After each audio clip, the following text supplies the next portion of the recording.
Alors, l'exercice 10, le dernier exercice classique, avant les exercices pour aller un petit peu plus loin. Donc un exercice sur une fonction à base de fonction trigonométrique, puisqu'on va étudier la fonction f qui a x associe 1 sur cosinus x. Il y a tout un problème là-dessus, des dérivées énièmes, des intégrales, une suite, bref, un exercice d'analyse assez complet. La première question, montrer que f est bijective. Pour montrer qu'une fonction est bijective, soit on arrive à trouver sa bijection réciproque, du 1 sur cosinus x, est-ce que ça peut se trouver sans doute. Mais on ne nous demande pas de trouver la bijection réciproque. Donc certainement qu'il y a une meilleure façon de faire. Pour montrer qu'une fonction est bijective, le plus simple, c'est de montrer qu'elle est continue et strictement monotone sur un certain intervalle. Et c'est ce qu'on va faire. Donc déjà, bien sûr, ici, f est défini et continue sur l'intervalle en question qui est 0 pi sur 4, puisque elle est quotient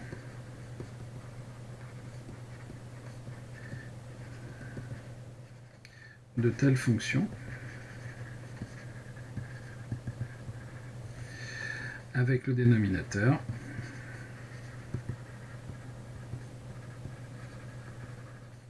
qui ne s'annule pas sur cet intervalle qui... Oh, c'est un peu gros ça. Hop.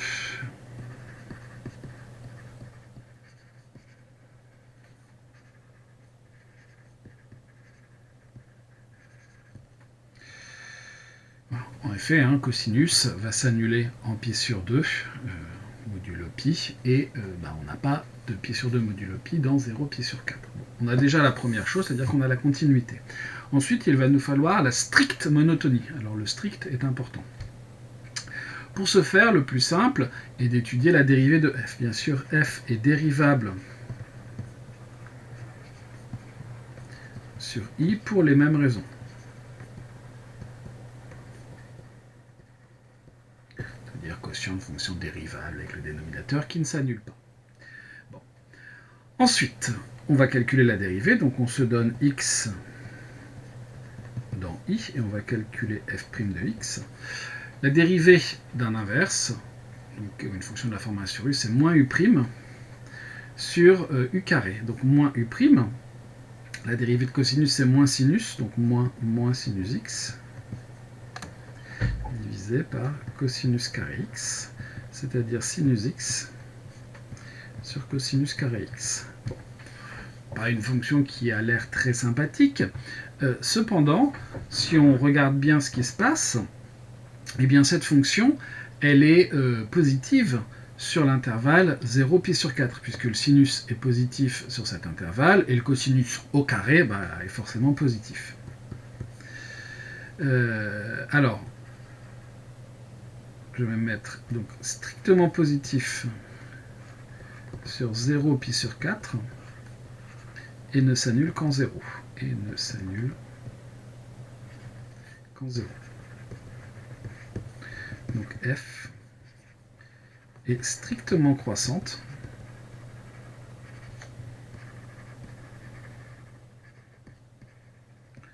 sur i. On a une fonction qui est continue, qui est strictement croissante. On va utiliser le théorème bien connu qui s'appelle le théorème de la bijection pour dire que f est bijective. D'après le théorème de la bijection,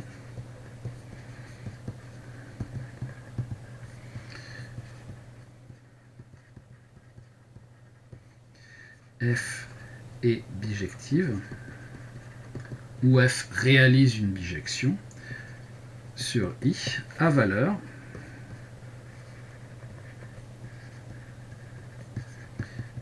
dans f de i. Alors on nous demande de le déterminer, je vais faire ça un peu plus, avec un peu plus d'explication. Donc on est entre 0 et pi sur 4, et on vient de dire que notre fonction f, elle était strictement croissante. Donc comme elle est strictement croissante, on va être à valeur dans f de 0, f de pi sur 4. Si la fonction était décroissante, on aurait, faudrait inverser les bornes. F de 0 eh bien, vaut 1. F de pi sur 4 vaut 1 sur racine de 2 sur 2, c'est-à-dire 2 sur racine de 2. Et si je multiplie tout ça par racine de 2, je vais avoir 2 racines de 2 sur 2, c'est-à-dire racine de 2. Donc conclusion, f réalise une bijection de i dans l'intervalle G, qui est l'intervalle 1, racine de 2. Voilà pour la première question. Il y a un petit peu de travail, mais la seule chose qu'il faut se rappeler, c'est d'utiliser le théorème de la bijection là-dedans. Donc c'est une question qui en fait n'est pas très compliquée. Question 2a. Montrer que pour tout x appartenant à J, cosinus de f-1 de x est égal à 1 sur x. C'est intéressant. Donc on va se donner x appartenant à J. Qu'est-ce que l'on sait de f-1 de x? Eh bien, pas grand-chose.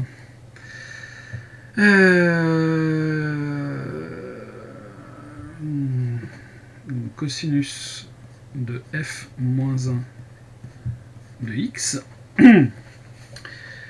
Eh bien, là-dedans, la seule chose que l'on peut faire, c'est de se dire que si je m'intéresse à f-1 de x, il faudrait que j'ai un lien avec la fonction f. Donc, je vais effacer ça non pas parce que c'est faux, mais parce que c'est un peu prématuré. Soit x appartenant à J, donc il existe un unique... je vais l'appeler comment? Si je l'appelle y, bon, pourquoi pas. Un unique y appartenant à i, tel que f de y est égal à x, ou encore, tel que 1, ou encore, 1 sur cosinus de y est égal à x. Bon. Ce y, c'est le f-1 de x, bien sûr. Y est égal à f-1 de x. Bon. On a donc cosinus de f-1 de x est égal à cosinus de y.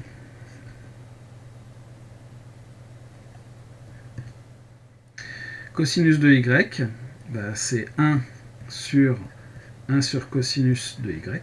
Mon y est mal fait. C'est-à-dire 1 sur x. D'où ma conclusion. Pour tout x appartenant à J, cosinus de f-1 de x est égal à 1 sur x.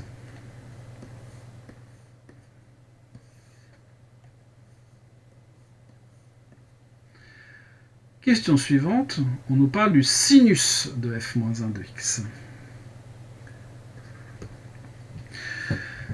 On pourrait appliquer la même chose et ce faisant, on se ramènerait à du sinus de y, donc quelque chose qu'on ne saurait pas forcément bien écrire. Bon. Il y a un lien entre cosinus et sinus. On peut voir ce lien avec du... Bon, il y a plusieurs liens en fait entre cosinus et sinus. On peut voir ça avec des racines carrées, on peut voir ça avec plein de choses, plein de façons de faire. Avec des racines carrées ou avec du pi sur 2 moins x, on peut s'en sortir. Bref, il y a des liens très forts entre les deux, puisque finalement le cosinus et le sinus, c'est la même chose, mais qui sont légèrement décalés. Ici, vous voyez que, alors je parlais d'une racine, parce que la formule que l'on nous demande de trouver, il y a une racine dedans. On se rappelle que, pour tout a appartenant à R, cosinus carré de A plus sinus carré de A vaut 1. Bon, ça marche pour tous les réels A. Ici, je m'intéresse à cosinus de f-1 de x. Bon. Cosinus, alors je vais me donner x appartenant à J. Cosinus de f-1 de x est égal à 1 sur x. On a donc cosinus carré de f-1 de x est égal à 1 sur x carré. Évidemment. D'où sinus carré de f-1 de x est égal à 1 moins 1 sur x carré. Maintenant, la question qu'il faut se poser, c'est est-ce que ce 1 moins 1 sur x carré est positif ou pas? Logiquement, oui. Mais surtout, est-ce que le sinus de f moins 1 de x, lui, est positif ou pas? Parce que le sinus carré, lui, il est positif, mais le sinus, il peut très bien être positif ou négatif. Bon. Qu'est-ce que je peux dire là-dedans? F moins 1 de x appartient à i, qui est 0 pi sur 4. Sur cet intervalle, le sinus est positif. Une branche en trop.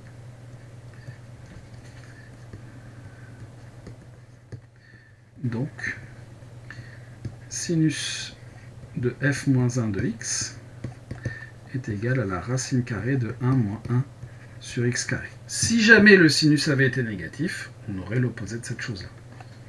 Nous, pour tout x appartenant à j, sinus de f moins 1 de x est égal à racine de 1 moins 1 sur x carré.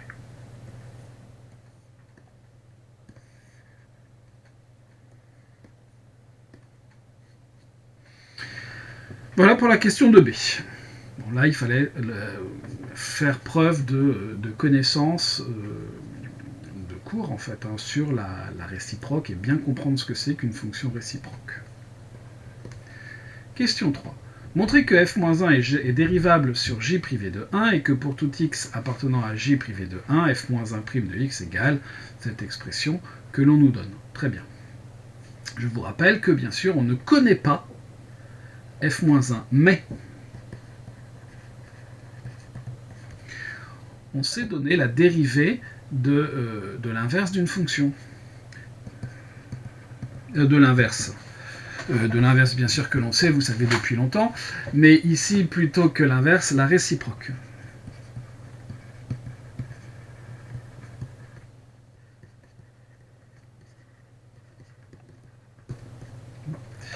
Si jamais f est dérivable,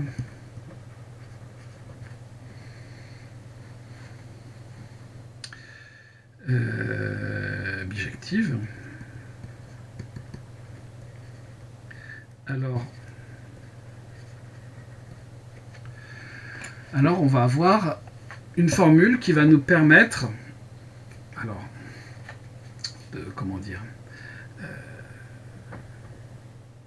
qui va nous permettre, oui, d'une certaine façon, de trouver la dérivée d'une réciproque. Alors, f-1' de x, donc f-1' de x, c'est 1 sur f' rond f-1 de x, et évidemment, pour tout x, tel que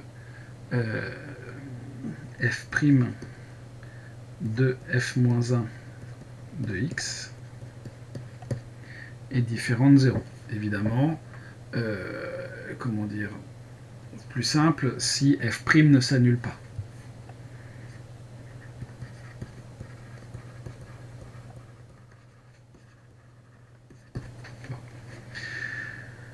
Ici, on a, entre guillemets, un petit souci qui est que notre fonction f' s'annule. Elle s'annule en 0. Donc f' s'annule en 0. Et 0, c'est quoi? Je reviens à mon tableau de variation. F' s'annule en 0, je dis des bêtises. Non, je dis pas de bêtises. F' s'annule bien en 0. Et en 0, c'est f-1 de 1.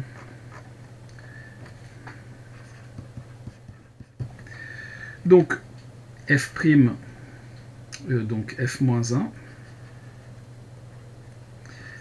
f-1 est donc dérivable partout sauf en 1 sur j privé de 1. je me donne x dans j privé de 1, et j'ai f-1 prime de x, ici j'ai oublié le prime quand même, alors hop, f moins 1 prime de x est égal à 1 sur f prime rond f moins 1, donc f prime c'était quoi? C'était sinus sur cosinus carré, je crois, c'est ça. Donc sinus sur cosinus carré, mais pas de x, de f moins 1 de x,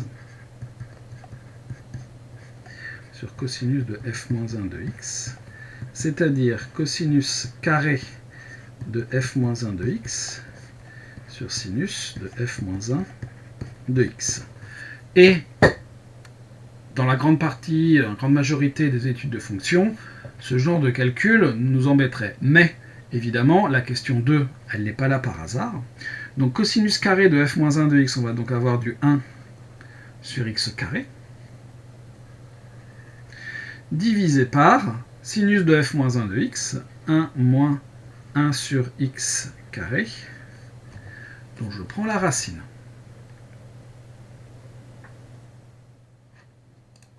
Une nouvelle page. Et donc je vais réécrire ça. Donc je vais avoir du 1 sur x carré racine de 1 moins 1 sur x carré. Alors vous allez me dire, c'est pas tout à fait la forme qui nous est demandée. Et vous aurez raison. Donc ici, dans la racine, je vais arranger les choses. Donc je vais avoir x carré, racine de x carré moins 1, le tout sur x carré. X est positif, donc je vais avoir x carré, racine de x carré moins 1. Je sors mon x carré en racine, la racine de x carré, parce que x est positif, c'est x. Et donc j'obtiens bien ce que l'on veut, x racine de x carré moins 1. Conclusion, f moins 1 est dérivable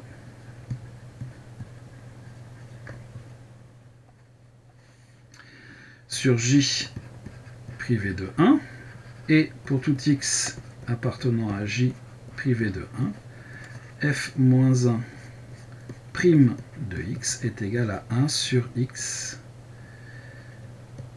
carré moins 1.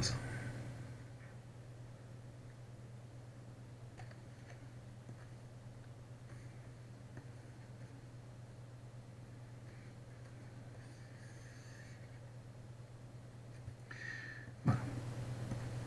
Encore une petite question astucieuse, mais finalement avec un peu de calcul, mais pas si difficile que ça.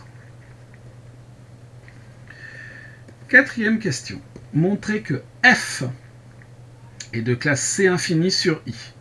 Être de classe C infinie, c'est tout simplement une fonction qui est indéfiniment dérivable. C'est vrai que quand on dit de classe C2, C3, il y a une histoire de continuité, mais comme toute fonction qui est dérivable est forcément continue, être de classe C infinie, c'est tout simplement être une fonction qui est une infinité de fois dérivable. Bon. Si je regarde ma fonction, pour tout x appartenant à i, vous avez f de x qui est 1 sur cosinus x. Bon. Cette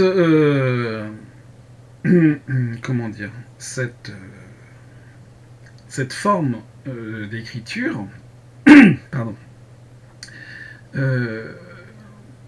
qu'est-ce qu'elle va générer? C'est un quotient. Donc, au numérateur, on va avoir des choses qui vont dépendre de sinus et de cosinus, qui sont dérivables, mais au dénominateur, on aura toujours du cosinus à une certaine puissance. Donc, on a vu que f est dérivable sur i, et pour tout x appartenant à i, on a calculé f' de x, qui était donc sinus x, sur cosinus carré x. F' est de la forme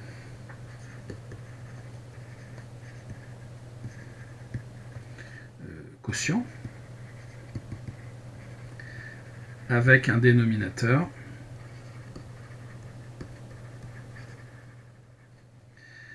est en cosinus carré x, qui ne s'annule pas.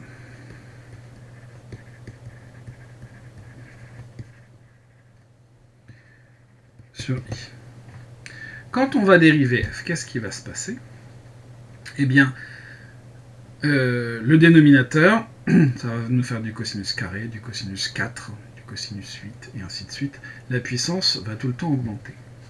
Au numérateur, on a un polynôme en sinus x. Donc f est clairement de classe C1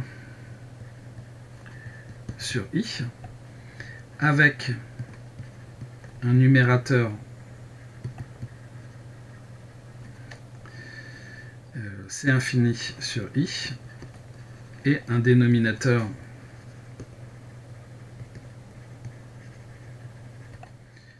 C infini sur i ne s'y annulant pas.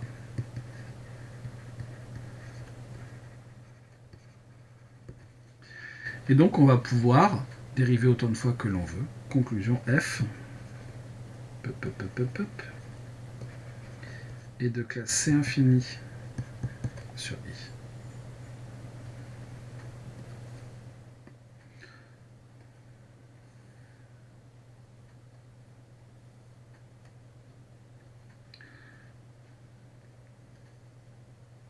Question 5.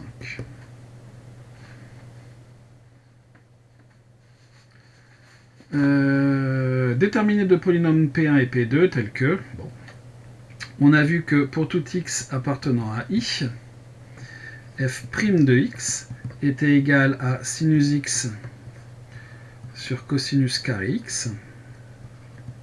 Donc on va avoir P1 de sinus x sur cosinus carré x, ou P1 de grand x, tout simplement, c'est grand x.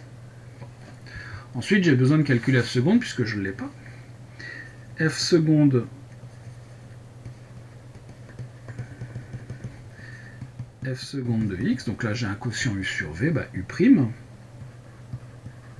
multiplié par v, moins u, multiplié par v', donc là on se rappelle 2 fois u' fois u, 2 fois u' fois u, le tout sur cosinus x à la puissance 4. Bon. J'ai un cosinus x que je peux mettre en facteur et simplifier avec le dénominateur. Donc là le cosinus x, et donc ici on va avoir 3. Donc je vais avoir ici du cosinus carré x moins, donc moins plus en fait, 2 sinus carré x sur cosinus cube x. Mon sinus carré, je vais en mettre un avec le cosinus, donc je vais faire du cosinus carré x plus sinus carré x plus encore sinus carré x sur cosinus cube x. Ça vaut 1. Donc j'ai donc du 1 plus sinus carré x sur cosinus carré x, c'est-à-dire P2 de sinus x sur, alors j'ai dit cosinus carré mais c'est cosinus cube x, ou P2 de x, c'est 1 plus x carré. Donc finalement,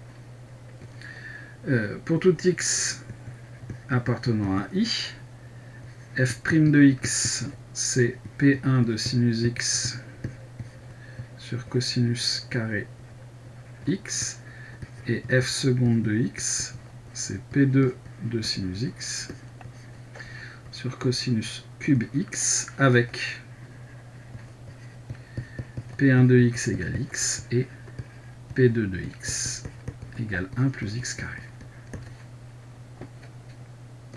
J'aurais pu faire une nouvelle page pour écrire cette réponse. Question suivante. On nous demande de généraliser ça à tout entier n. Clairement, là-dedans, c'est une récurrence. Par récurrence, donc soit n appartenant à n, on note Pn, eh bien, que f dérivée nème de x est égal à Pn de sinus x divisé par cosinus n plus 1x, et on peut même dire, donner la relation qui lie Pn avec ses précédents, où Pn plus 1 de x est égal à 1 moins x carré Pn' de x plus n plus 1 x Pn de x. On va initialiser.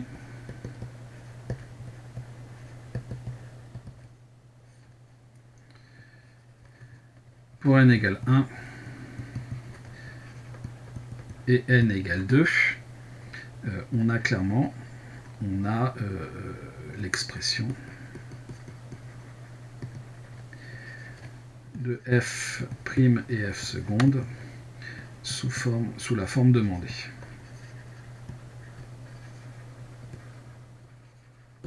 C'est la question 5.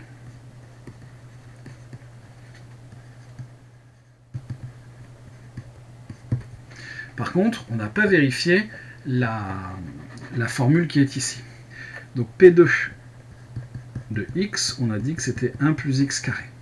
Ensuite, si je calcule 1 moins x carré, P'n de x, plus n plus 1, donc sachant que n vaut 1, donc n1 plus 1, donc ici ça sera P1, 1 plus 1 x, P1 de x, donc ça me fera du 1 moins x carré, multiplié par 1, plus 2 fois P1, donc plus 2 P1 de x, on a dit que c'était x. C'est-à-dire que je vais avoir 1 moins x carré, plus 2x. J'ai 1 plus 2x moins x carré. Ce qui ferait que je me serais trompé à la question d'avant. Voyons ça. C'est possible. Hein. Donc, u' fois v moins u fois v' sur v carré.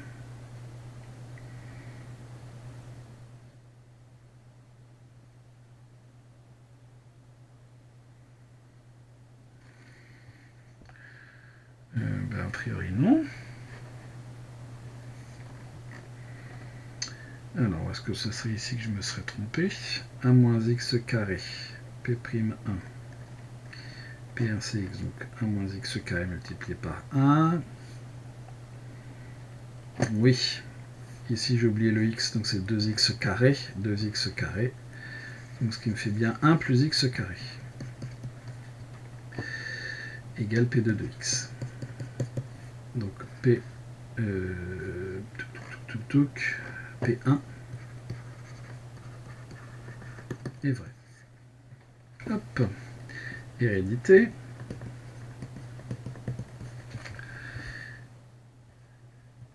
Soit n appartenant à n étoile,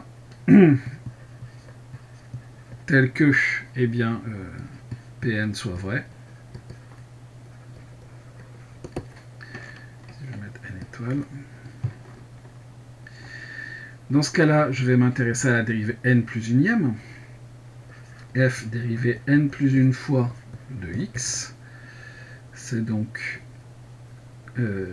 j'ai la dérivée d'une composée, attention, dérivée d'une composée, verrons u' est égal à u' de x multiplié par v' rond u de x. Alors si je veux que ce soit ici, il faut que je mette un x. Donc ma dérivée de Pn de sinus x. Je dois avoir la dérivée de sinus, donc cosinus x, multiplié par la dérivée de v, c'est-à-dire la dérivée de mon polynôme, Pn' de sinus x. Donc ça c'est pour la dérivée de Pn de sinus x, multiplié par cosinus n plus 1x, moins la dérivée de cosinus n plus 1. C'est-à-dire que je vais avoir n plus 1 multiplié par la dérivée de cosinus qui est moins sinus x, multiplié par cosinus un cran en moins, donc cosinus nx, multiplié par Pn de sinus x. Le tout sur cosinus n plus 1x au carré. Donc, si je regarde bien, j'ai déjà du cosinus n à la puissance x que je vais pouvoir mettre en facteur. Donc, je vais pouvoir ici mettre cosinus nx, facteur 2. Donc ici, il va me rester du cosinus carré x multiplié par p' de sinus x. Moins et moins plus n plus 1 sinus x. Cosinus que j'ai mis en facteur et Pn de sinus x divisé par cosinus 2n plus 2 de x.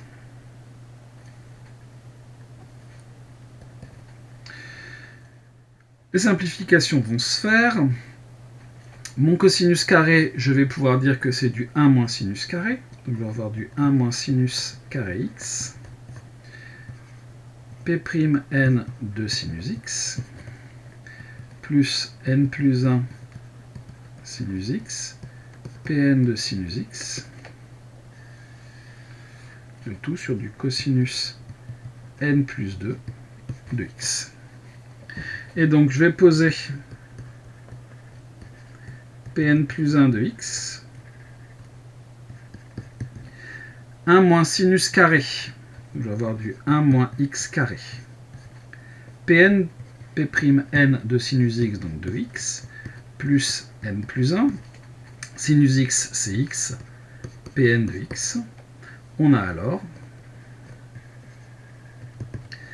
f dérivée n plus une fois de x, qui est égal à p n plus 1 de x divisé par cosinus n plus 2, ici de x, de grand x, oui, mais si on veut, c'est sinus x.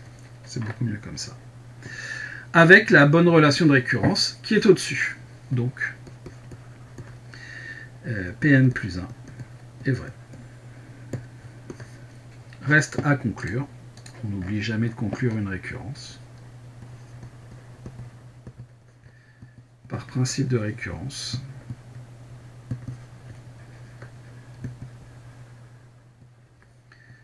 pour tout n appartenant à n étoile, pour tout x appartenant à i, f dérivée n fois de x est égal à Pn de sinus x sur cosinus n plus 1 de x, avec Pn plus 1 de x qui est égal à 1 moins x carré Pn' de x plus n plus 1 x Pn de x. Évidemment, P1 est donné par la question 5, P2 aussi. Mais en fait, on n'avait pas besoin de P2, sauf pour vérifier, enfin on n'a pas besoin de P2 dans la conclusion, mais on avait besoin de P2 pour vérifier l'initialisation. On nous demande de calculer P3. P3 de x, ça sera donc 1 moins x carré P'N de x, donc P'2 de x, donc la dérivée de 1, ça va être 2x, plus 3x, 1 plus x carré. C'est-à-dire que l'on va avoir du 2x moins 2x au cube, plus 3x, plus 3x à la puissance 3. C'est-à-dire 5x plus x cube.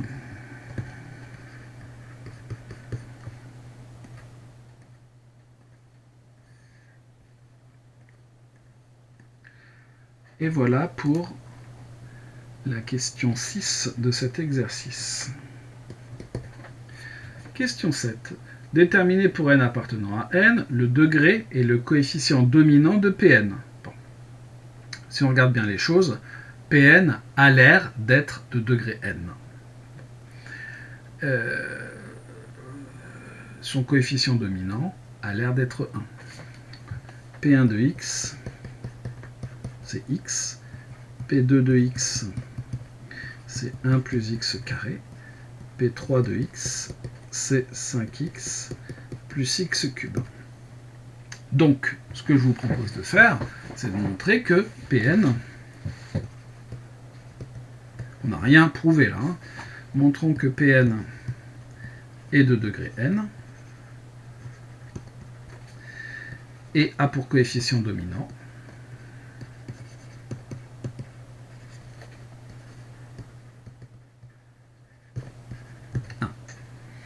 Comment est-ce qu'on peut faire? On peut faire une récurrence.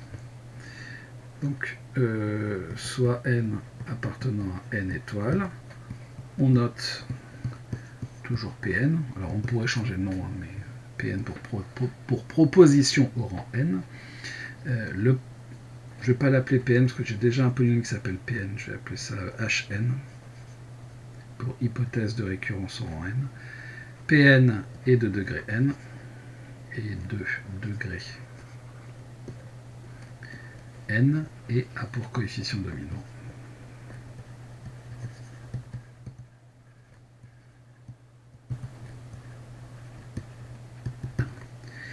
initialisation. En fait, on a déjà montré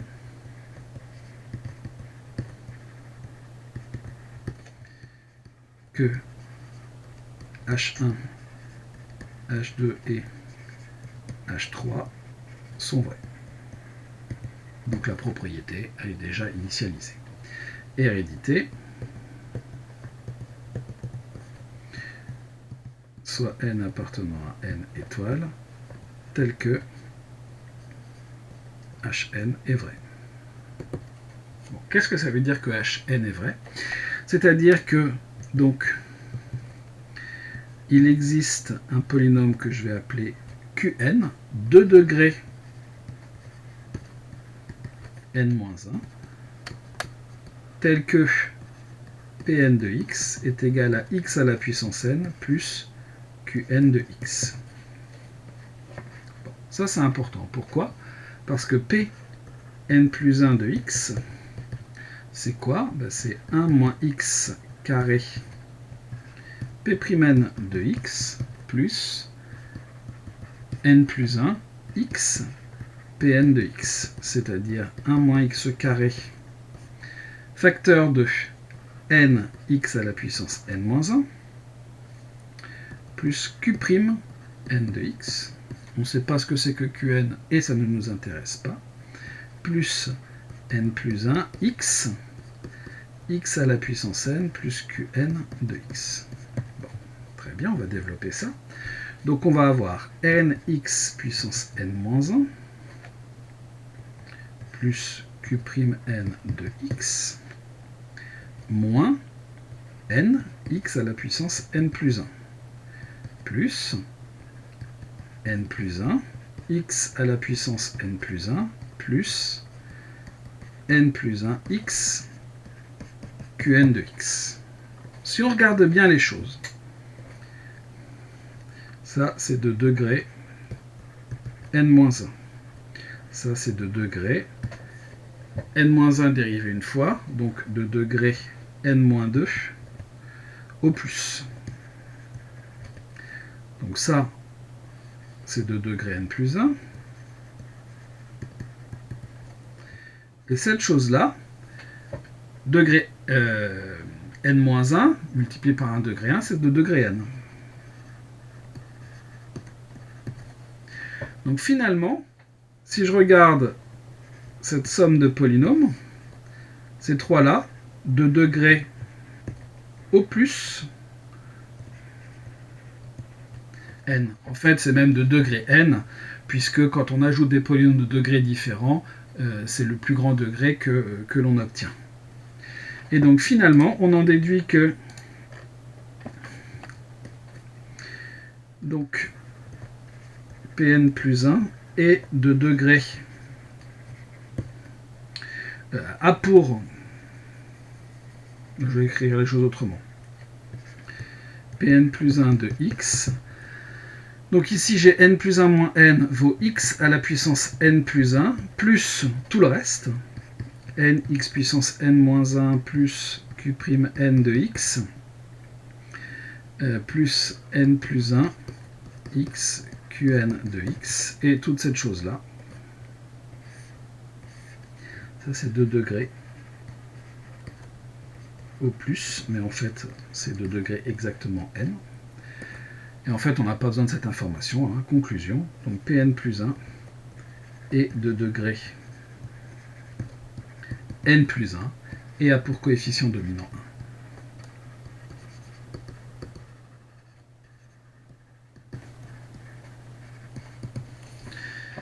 1. Donc Hn plus 1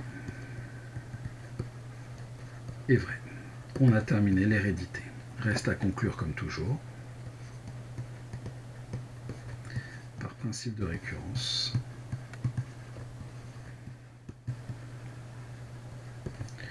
Pour tout n appartenant à n étoiles, Pn est de degré n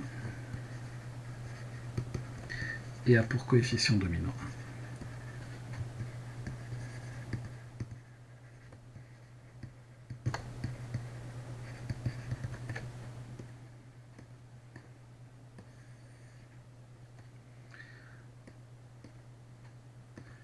Question 7, terminée.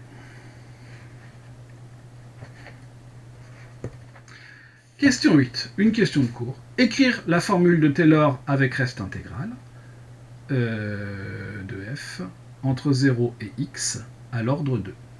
Bon, très bien.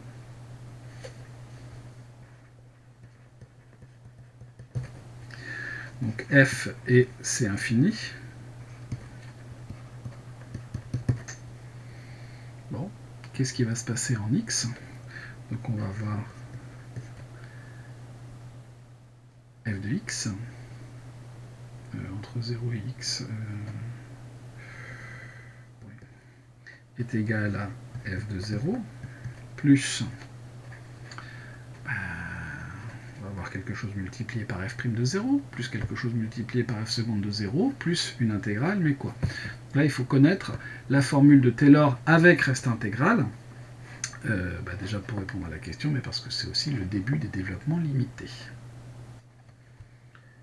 Donc f de 0 plus x moins 0 multiplié par f' de 0, donc x f' de 0, plus x moins 0 au carré sur 2, f seconde de 0, plus l'intégrale entre 0 et x de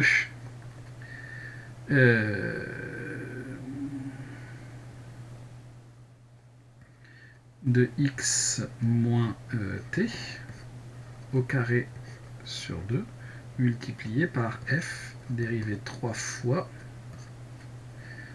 bien écrite, 1, 2, 3 de t dt. Donc voilà notre formule écrite comme ça. Évidemment, on attend un petit peu plus, hein, c'est-à-dire qu'on attend le calcul de tout ce petit monde-là. Alors vous allez me dire, on n'a pas calculé la dérivée troisième de f, mais on nous a demandé de calculer P3 à la question 6. C'est pas pour faire joli. Donc f de 0, ça vaut 1, plus x multiplié par f' de 0. f' de 0, je crois qu'on a dit que ça valait 0. Plus x carré sur 2 multiplié par f seconde de 0. Alors f seconde, on a dû le calculer quelque part. 1 plus sinus carré sur cosinus cube. 1 plus sinus carré de 0 sur cosinus cube de 0. Plus l'intégrale entre 0 et x de x moins t au carré sur 2. Multiplié par P3, c'était, je l'ai vu, 5x plus x cube. Donc 5 sinus de 0 plus x cube, donc sinus cube de 0 sur cosinus 4 de 0. Oh non. C'est de t. dt.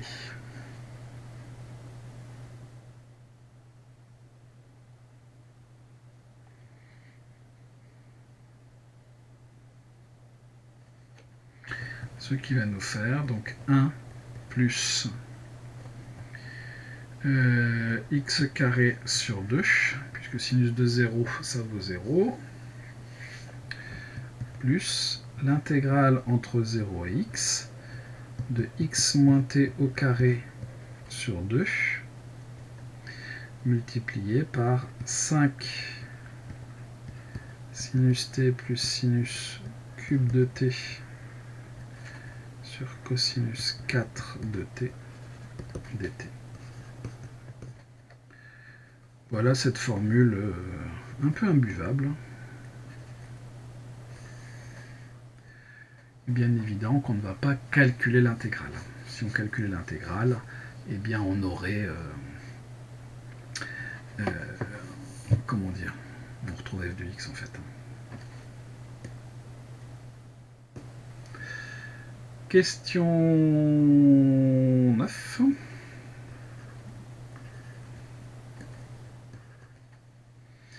Justifier que l'intégrale in est bien définie, sachant que l'intégrale in, c'est l'intégrale de 0 à pi sur 4 de f de x à la puissance n dx. Bon. Notre fonction f est continue. Elle est même c infini en fait. Continue, ça nous suffira. Sur i, sans problème, fermé, borné.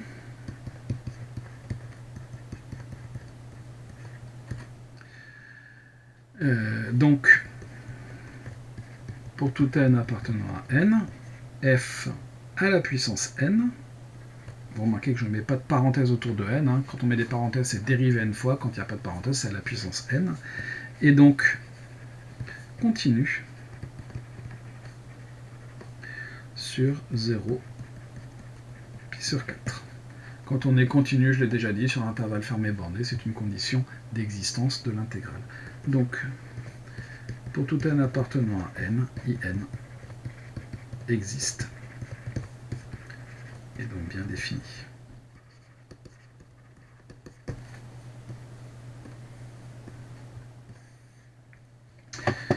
Question 10.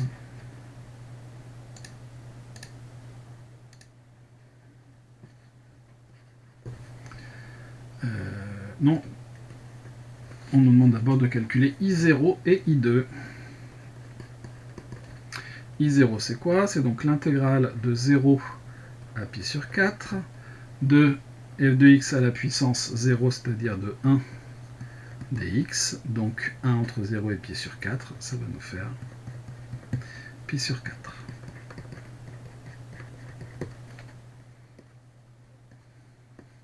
Plusieurs façons de le faire, soit on trouve une primitive qui sera t, soit fonction constante, ça va nous dessiner un rectangle, longueur fois largeur, et c'est plié. Et I2, c'est donc l'intégrale de 0 à pi sur 4 de 1 sur cosinus carré x dx. Donc là, une intégrale qui demande un petit peu plus de travail. Bon. Mais il se trouve que 1 sur cosinus carré, c'est l'une des formes de dérivée de la fonction tangente. Donc tangente est une primitive. Donc on va avoir du tangente x que je vais prendre entre 0 et pi sur 4. Donc on va avoir du tangente pi sur 4 moins tangente 0, c'est-à-dire tangente pi sur 4 ça vaut 1. Moins tangente 0 qui vaut 0. Donc I2 égale 1.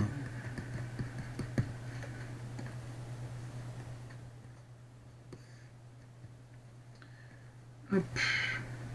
Une autre question de terminée. Cette fois, on peut passer à la question 10.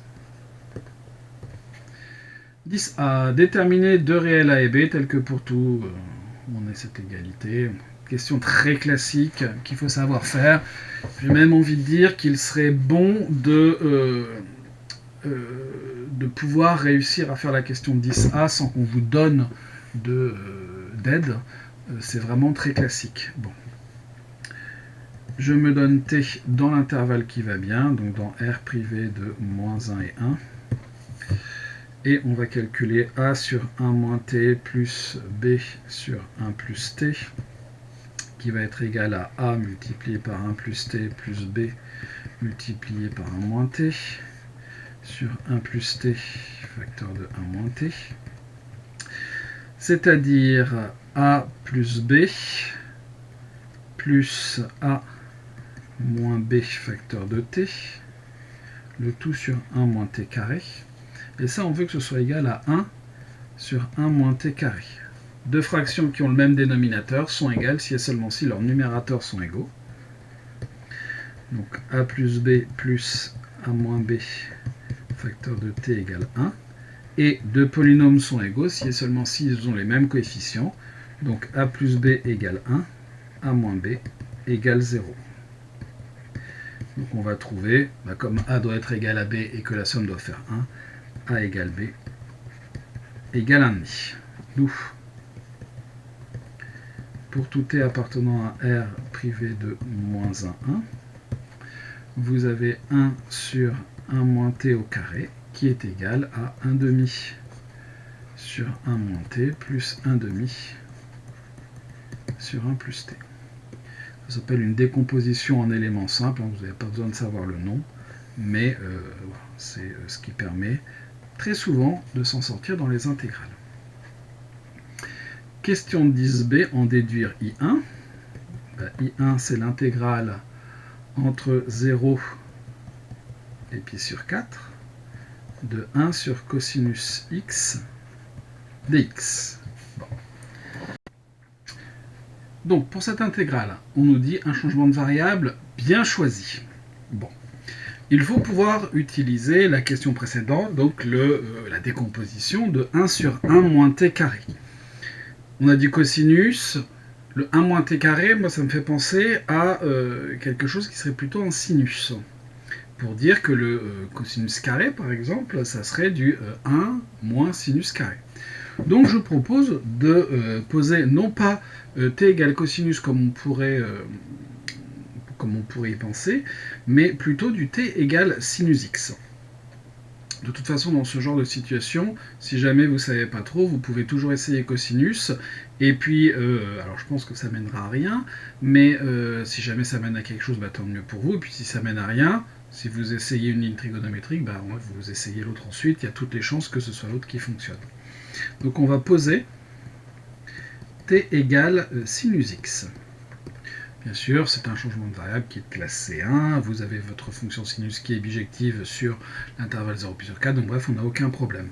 Donc on a dt qui est égal à cosinus x dx. Et ça, c'est assez intéressant parce que le cosinus, on va pouvoir le faire apparaître assez facilement. Donc on a donc I1 qui est égal alors à sinus 0 qui vaut 0, sinus pi sur 4 qui vaut racine de 2 sur 2. Et ensuite, je vais faire donc du 1 sur cosinus carré x multiplié par cosinus x dx. Pardon, j'ai pas encore fait mon changement de variable, donc ici ça va être encore pi sur 4 pour le moment. Et maintenant, je fais mon changement de variable. Encore, non, je vais pas encore le faire. Je vais avoir du 1 sur 1 moins sinus carré x cosinus x dx.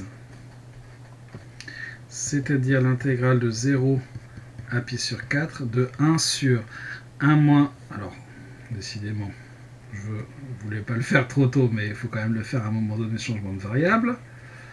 Donc, sinus de 0, ça vaut 0. Sinus pi sur 4, c'est racine de 2 sur 2. 1 moins sinus carré, donc ça va faire 1 moins t carré, et cosinus x dx qui devient dt. Et là, on est content parce que on sait calculer cette intégrale, qui sera donc l'intégrale de 0 à racine de 2 sur 2 de 1 demi sur 1 moins t dt, plus l'intégrale de 0 à racine de 2 sur 2 de 1 demi décidément, sur 1 plus t dt. C'est ce qu'on a trouvé à la question 10a. Une nouvelle page. Donc 1 sur 1 moins t, c'est presque de la forme u' sur u. Donc ici je pourrais mettre du moins 1 demi. Intégrale de 0 à racine de 2 sur 2 de moins 1 sur 1 moins t dt, plus 1 demi, intégrale de 0 à racine de 2 sur 2 de 1 sur 1 plus t dt. Et donc là j'ai à chaque fois du u' sur u, ce qui va me donner du ln en primitive. Donc je vais avoir ici du moins 1 demi, ln de 1 moins t,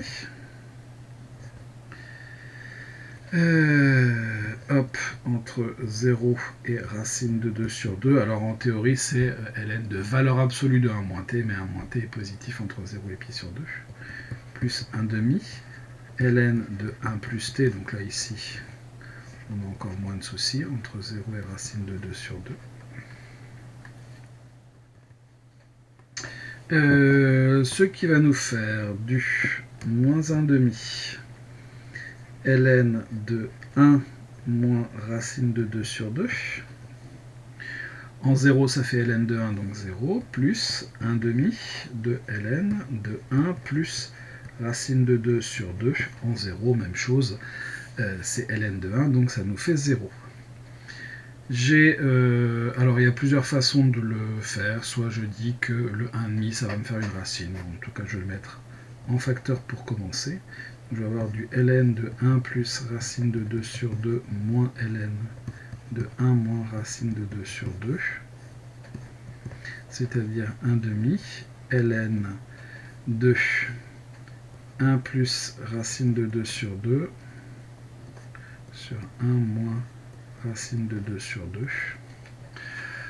Et on peut éventuellement, si on le souhaite, rentrer le 1 demi dans l'intégrale, mais c'est pas forcément judicieux. Par contre, pour éviter d'avoir des fractions de fractions, on peut tout multiplier par 2 dedans, donc 1 demi. Quoique on va même rentrer le 1 demi dedans, allez hop, soyons fous. ln de racine, donc je multiplie tout par 2, je vais avoir 2 plus racine de 2, et au dénominateur, je vais avoir 2 moins racine de 2. Donc ça c'est I1. Si vous n'avez pas mis le 1 demi, vous n'avez pas rentré le 1 demi dans le log, hein, c'est pas très grave. Donc là, le changement de variable était astucieux. Question 11. Étudier la monotonie. Alors il y a écrit de la suite UN, mais évidemment c'est IN et je transformerai. D'ailleurs il y a 2-3 coquilles, j'ai vu intervalle avec 2N, enfin des choses comme ça, je corrigerai. Donc étudier la monotonie de la suite IN. Bon, toujours pareil, IN plus 1 moins IN, soit N appartenant à N. IN plus 1 moins IN, c'est l'intégrale de 0 à pi sur 4 de 1 sur cosinus n plus 1 x dx, moins l'intégrale de 0 à pi sur 4 de 1 sur cosinus n x dx, c'est-à-dire par linéarité de l'intégrale de 0 à pi sur 4 de 1 sur cosinus n plus 1 x di, moins 1 sur cosinus n x dx, c'est-à-dire en mettant le cosinus puissance n en facteur, intégrale de 0 à pi sur 4 de 1 sur cosinus nx, facteur de 1 sur cosinus x moins 1 dx. Maintenant, il faudrait trouver le signe de ce machin-là. Or, pour tout x appartenant à 0 pi sur 4, vous avez cosinus x qui est positif, donc cosinus nx qui est positif. Bon. Donc le 1 sur cosinus n, il est positif. Par ailleurs,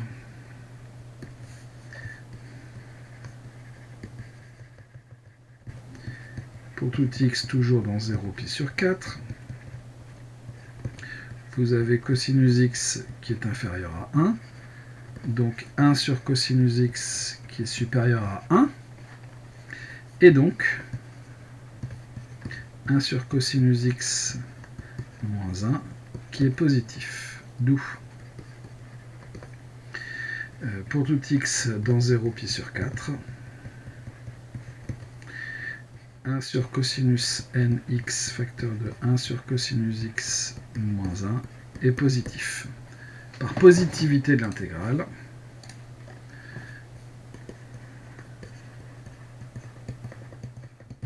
puisque les bornes sont rangées dans le bon sens,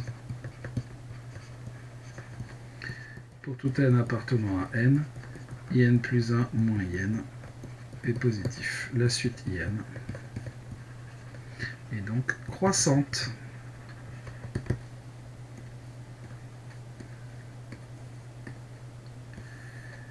Évidemment, si vous avez bien compris ce que vous avez fait, je pense, maintes fois au cours de l'année qui vient de s'écouler, quand on a une suite, on essaye de déterminer sa limite si jamais il y en a une.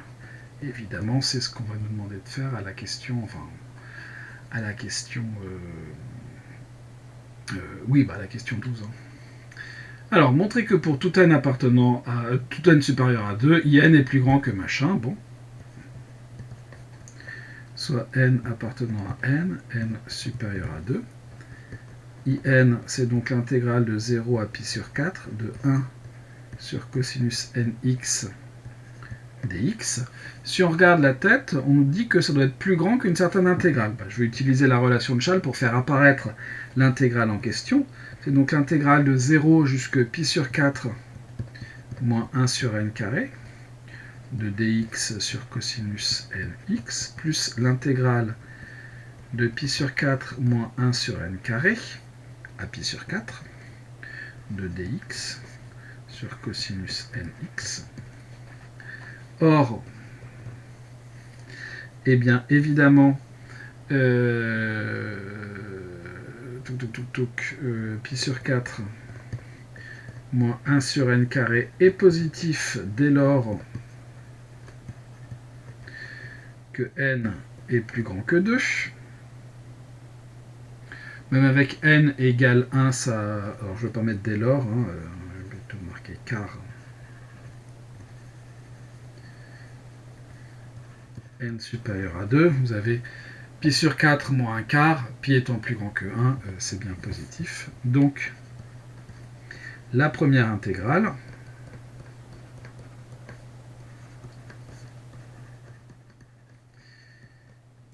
est positive, d'où in sera plus grand que la deuxième intégrale, puisque c'est la deuxième plus un machin qui est positif.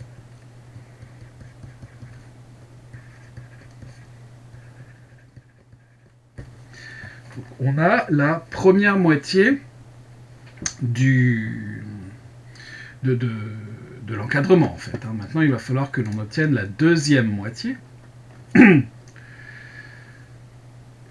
Comment faire? Eh bien, on va essayer de... Alors, où est-ce que j'ai mis mon énoncé? On doit montrer que c'est plus grand que n carré cosinus n facteur de pi sur 4 moins 1 sur n carré. Très bien. Donc, on va en fait encadrer l'intégrand, on a la fonction dans l'intégrale, pour pouvoir s'en sortir. Bon. La fonction cosinus, elle est comment sur 0 pi sur 4? En fait, cosinus est décroissante sur 0 pi sur 4. Cosinus est décroissante sur 0 pi sur 4, donc sur cet intervalle plus petit, pi sur 4 moins 1 sur n carré, pi sur 4. Bon. On a donc, comme la fonction est décroissante, pour x dans l'intervalle qui nous intéresse, cosinus x qui est plus grand que cosinus de pi sur 4 moins 1 sur n carré, puisque la fonction est décroissante. Ensuite, je vais composer par une fonction croissante. On compose par la fonction qui à x associe x puissance n, qui est une fonction croissante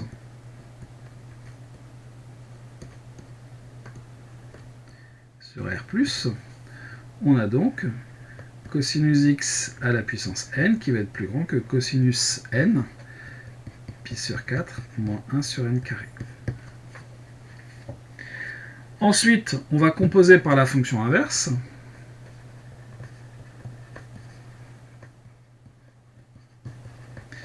Qui, elle, est décroissante.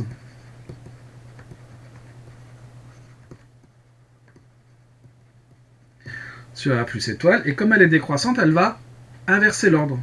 Donc on va avoir 1 sur cosinus nx qui va être plus petit que 1 sur cosinus n pi sur 4 moins 1 sur n carré.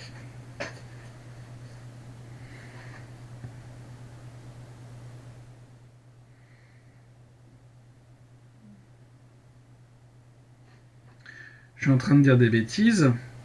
Comme la fonction est décroissante, cosinus ne va pas être plus grand, mais va être plus petit.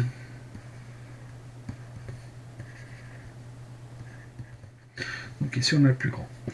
Et donc, il n'y a plus qu'à utiliser cette fois la croissance de l'intégrale.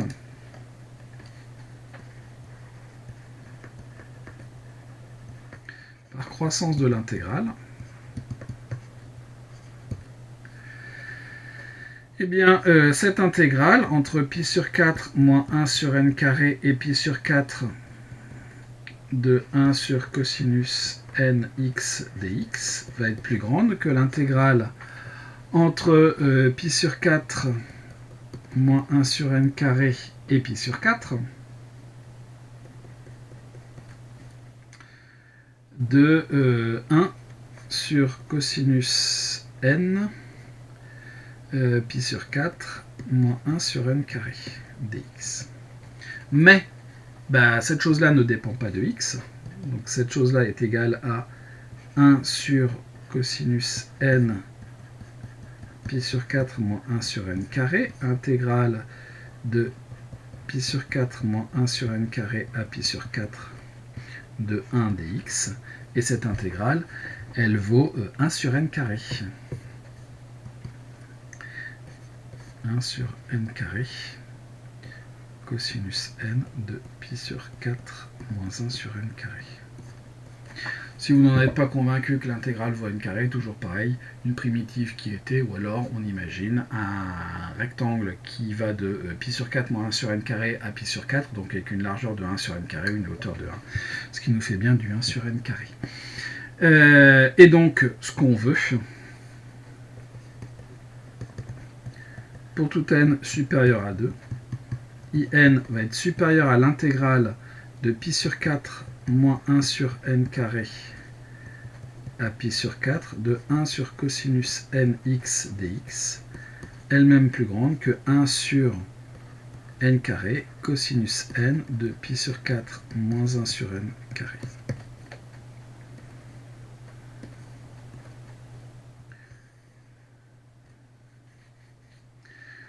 Donc là, une question en fait qui n'est pas très difficile.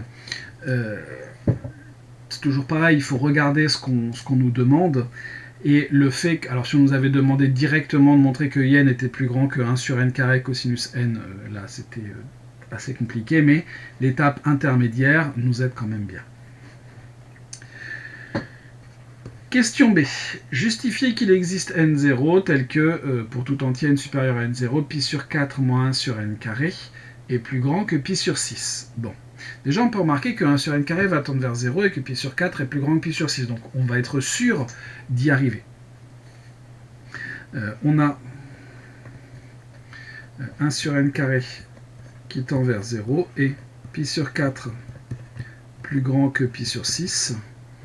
Donc, forcément, à un moment donné, eh bien, pi sur 4 moins 1 sur n carré va être plus grand que pi sur 6. Donc, il existe un certain n0 appartenant à n, tel que pour tout n supérieur à n0, eh bien, pi sur 4 moins 1 sur n carré, qui va tendre vers pi sur 4 en fait, eh bien, est plus grand que pi sur 6. C'est le principe des limites.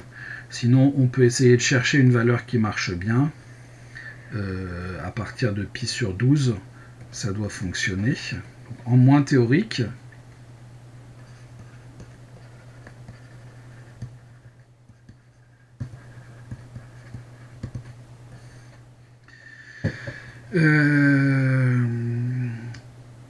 pour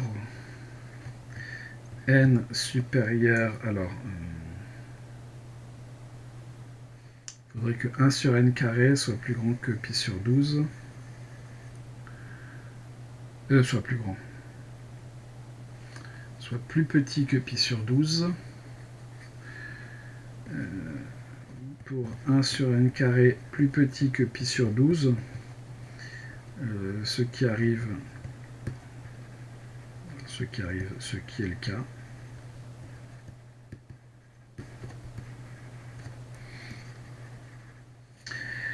Pour n carré supérieur à 12 sur pi, donc n, pardon, supérieur à partie entière, décidément, partie entière de racine de 12 sur pi. Et bien dans ce cas-là, donc posons n0, non, on doit être plus grand, donc plus 1. n0 égale partie entière de racine de 12 sur pi plus 1. Donc pour n supérieur à n0, vous avez 1 sur n carré qui est plus petit que pi sur 12. Donc pi sur 4 moins 1 sur n carré qui va être, pardon, pas plus petit, mais qui va être supérieur à pi sur 4 moins pi sur 12, c'est-à-dire à pi sur 6. Question C. En déduire le comportement asymptotique de la suite IN. Bon, si on nous fait ça, c'est bien pour en rapport avec la question d'avant. Donc on a vu que cosinus est décroissante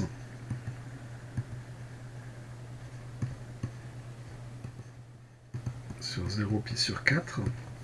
Donc cosinus de pi sur 4 moins 1 sur n carré, qui est bien plus petit que pi sur 4 et qui est bien positif, comme c'est décroissant, va être inférieur ou égal à cosinus de pi sur 6.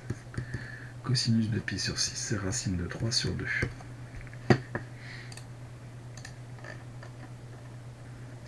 Et ce, pour tout n.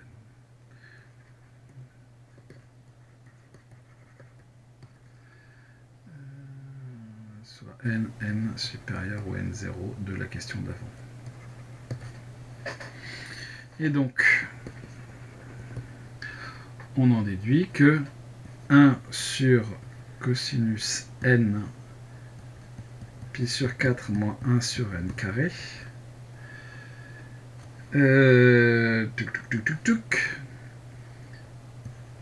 va être supérieur à 2 sur racine de 3 à la puissance n. Évidemment les calculs. Donc, pour tout n supérieur à n0, in va être plus grand que 1 sur n carré, 2 sur racine de 3 à la puissance n. Or, 2 sur racine de 3 est strictement plus grand que 1. Donc,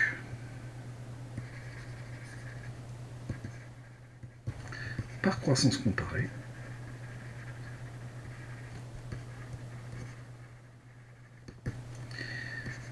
1 sur n carré, 2 sur racine de 3 à la puissance n va tendre vers plus l'infini. » Conclusion.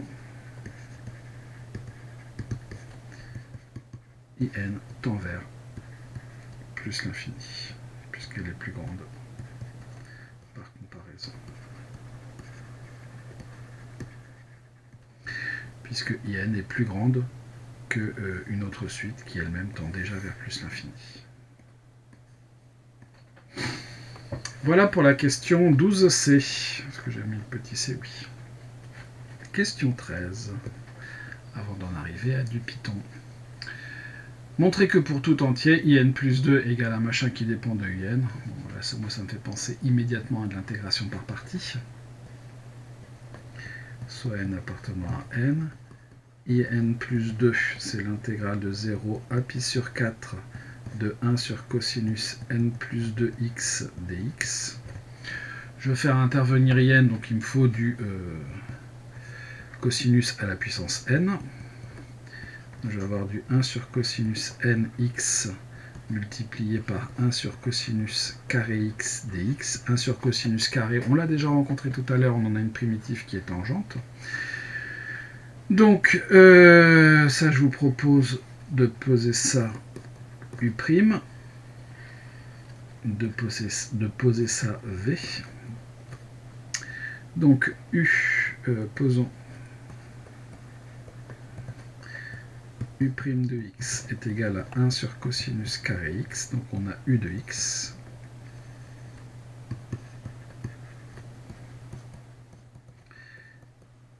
Qui est tangente x, v de x, qui est 1 sur cosinus n x. On a donc v' de x, donc moins n multiplié par moins sinus x, multiplié par cosinus x à la puissance n-1, divisé par cosinus 2nx, c'est-à-dire que l'on va avoir n sinus x divisé par cosinus n plus 1x. Okay. Donc par partie, in plus 2 va être égal à u multiplié par v, donc tangente x sur cosinus nx, que l'on va intégrer entre 0 et pi sur 4, moins l'intégrale de 0 à pi sur 4 de n sinus x tangente x divisé par cosinus n plus 1x dx. Alors, donc en pi sur 4, on a donc du 1 divisé par racine de 2 sur 2 à la puissance n.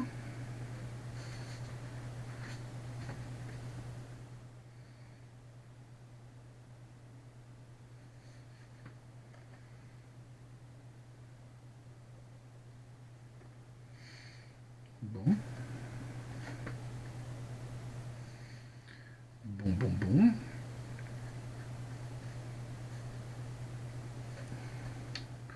Moins.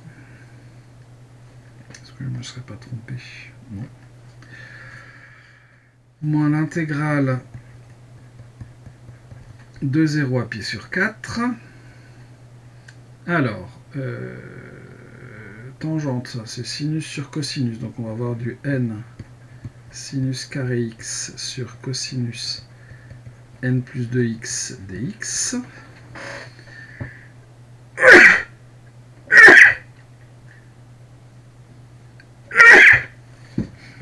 C'est-à-dire 1 sur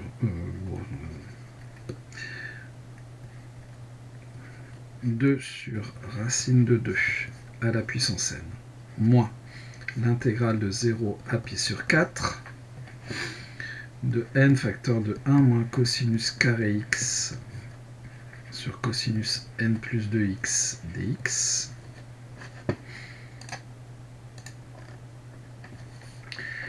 Donc on va avoir du 2 sur racine de 2 à la puissance n, moins l'intégrale, alors moins n fois l'intégrale de 0 à pi sur 4 de 1 sur cosinus n plus 2x dx, ça c'est intéressant, moins et moins plus, n, l'intégrale de 0 à pi sur 4 de cosinus carré x sur cosinus n plus 2x dx. Et donc, on a I2 égale 2 sur racine de 2 à la puissance n, moins n I2, plus n, l'intégrale de 0 à pi sur 4 de 1 sur cosinus nx dx, et ça c'est in. On a donc n plus 1 I2 égale 2 sur racine de 2 à la puissance n,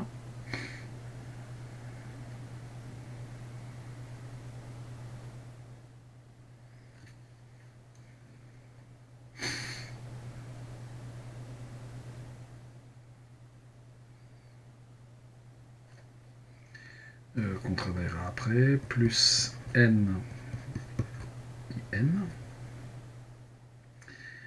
Et donc, ça va être égal, si je multiplie par racine de 2, 2 racines de 2 sur 2 à la puissance n, plus n in.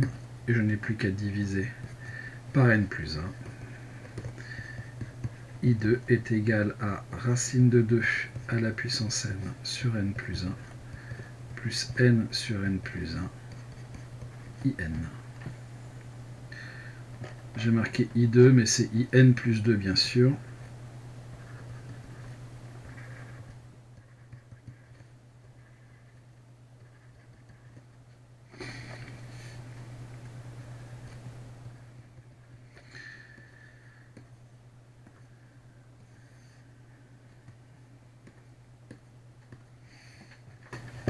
Et voilà, on arrive aux questions de Python. Question 14. Écrire une fonction d'entête f permettant de calculer f de x pour x appartenant à i. Bon.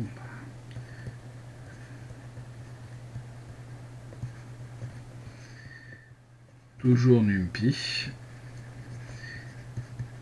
f de x, et je vais renvoyer tout simplement 1 sur np.cosinus de x. Ça, c'est réglé. Ensuite, B. Une fonction Riemann qui permet une approximation de in par la méthode de Riemann, dite aussi méthode des rectangles, avec un pas de n. Def Riemann. Donc, m, n. Donc, il s'agit de calculer une intégrale. Comment est-ce que l'on fait? Eh bien, en fait, on va calculer une somme. S égale 0. Mon pas est de m, donc ça va être un 10 moins quelque chose. For k in range. Alors, avec un pas de m, donc je ne vais pas faire un for k. Ce sera plutôt un x qui va valoir 0 au départ, et ensuite while x inférieur à np.pi sur 4. Qu'est-ce que je vais faire? Eh bien, je vais calculer ma somme de rectangles, donc S égale S, plus la largeur de mon rectangle qui vaut M, multiplié par f de x.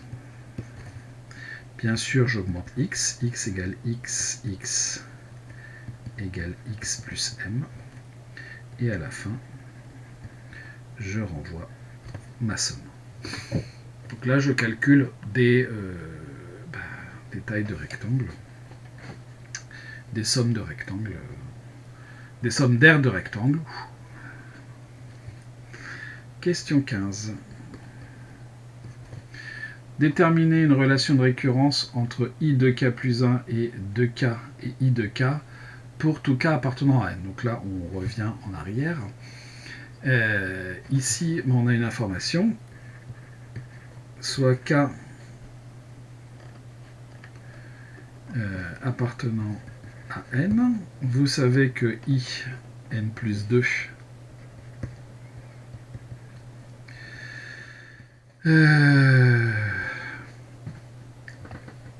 i de k plus 1 est égal à i de k plus 2. Donc, si je reviens avec ma formule du dessus que je vais appliquer pour n égale 2k, racine de 2 à la puissance de k sur 2k plus 1 plus 2k sur 2k plus 1 i de k. C'est d'après la question.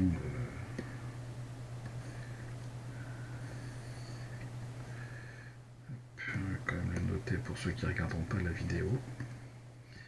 D'après la question 13. On a presque terminé. Écrire une fonction dans tête i de k qui retourne une valeur approchée de i de k, très bien. On connaît la valeur de i0. Def i 2 k. Bon. Comme toujours, j'aime bien la formulation récurrente. Si k est égal à 0, on va renvoyer i0. I0 qu'on a calculé plus tôt. On a fait du travail depuis. Pi sur 4.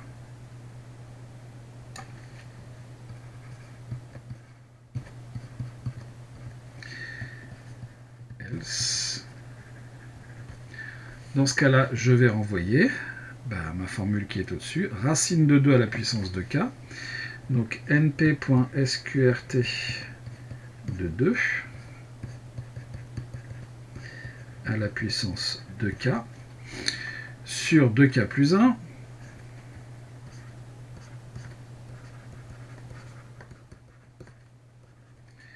plus 2k sur 2k plus 1. Ça fait beaucoup de parenthèses, mais il faut les mettre. Multiplié par i de k. I de k. Et voilà pour cet exercice 10, le dernier des exercices pour aller plus loin. Bon, c'est déjà une certaine forme de pour aller plus loin.